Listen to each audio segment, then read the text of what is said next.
The Rajya Sabha has also been adjourned until 23rd July. So the Lok Sabha was earlier adjourned as well, and now the Rajya Sabha is well adjourned up till 23rd July, which is in fact tomorrow. Let's get in some breaking news that is coming in at this hour.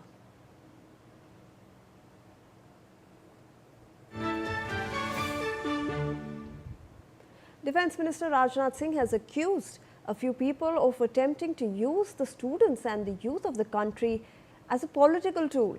Singh said that the government under Prime Minister Modi's leadership remains committed to the aspirations and welfare of students and youth. He expressed confidence that the mature youth of India would see through such attempts and choose the path of development and nation building. The Defence Minister alleged that a few opposition leaders are creating a manufactured sense of anger among the people, calling it a failed attempt to mislead the students. Singh said that the monsoon session is underway and the government has already offered to discuss all these issues in the parliament. He accused the opposition of making inappropriate attempts at looking for solutions on streets and not the parliament. And he also urged them to discuss issues in the house instead of creating a ruckus during the session. Let's in fact listen in. छात्रों और नौजवानों को कुछ लोग अपने राजनीतिक स्वार्थों की पूर्ति के लिए एक राजनीतिक औजार के रूप में इस्तेमाल करने का प्रयास कर रहे हैं। प्रधानमंत्री मोदी जी के नेतृत्व में हमारी सरकार विद्यार्थियों और नौजवानों की आकांक्षाओं को पूरा करने और उनके कल्याण के प्रति पूरी तरह से प्रतिबद्ध है और हमारे छात्रों की हर चिंता को सुनना और उसका समाधान करना ये हम सब की जिम्मेदारी है। मुझे पूर्ण विश्वास है कि भारत के जागरूक, परिपक्व और हमारे विवेकशील नौजवान ऐसे भ्रामक प्रयासों को भलीभांति समझते हैं और वे प्रगति, विकास तथा राष्ट्र निर्माण के ही वो मार्ग को चुनेंगे। मैं पूरी तरह से आश्वस्त हूँ। हम इस बात के लिए भी पूरी तरह से प्रतिबद्ध हैं कि किसी भी व्यक्ति, विशेषकर हमारे छात्रों और नौजवानों के साथ किसी भी प्रकार का अन्याय न हो और विपक्ष के कुछ नेताओं द्वारा मैन्युफैक्चर्ड एक सेंस ऑफ एंगर, आक्रोश लोगों के अंदर केवल जनता, विशेषकर बच्चों के नौजवानों को भ्रमित करने और गुमराह करने का मैं मानता हूं कि यह असफल प्रयास है।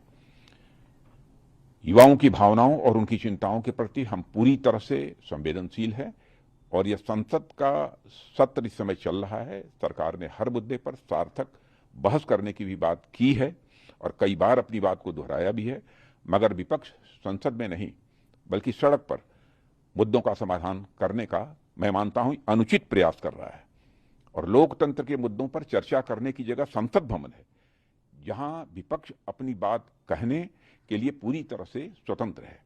इसलिए यदि विपक्ष गंभीर है तो मौजूदा मानसून सत्र को सुचारू रूप से चलाने में व्यवधान न उत्पन्न करे और संसद में जिन भी मुद्दों पर वह चर्चा करना चाहता है वो मुद्दों पर चर्चा करे और सदन का और सरकार का ध्यान आकर्षित करे।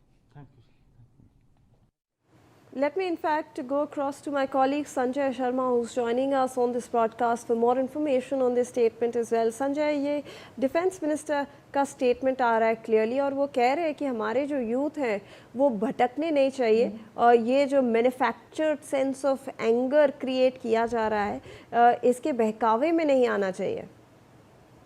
देखिए, यही बात लगभग कल प्रधानमंत्री नरेंद्र मोदी जब एनडीए की बैठक की तब भी उन्होंने सांसदों को यही कहा था कि युवाओं को भटकाया जा रहा है, युवाओं में भ्रम फैलाया जा रहा है और सरकार इस विषय को लेकर के गंभीर है।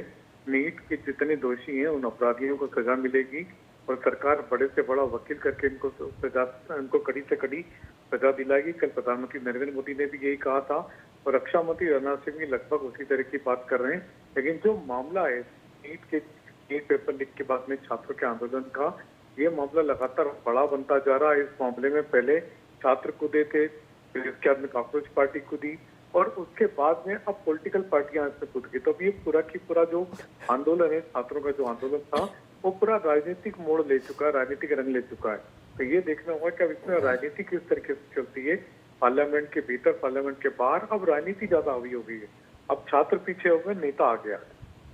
जी बिल्कुल संजय, आप हमारे साथ बने रहे। We have some more breaking news coming in at this our.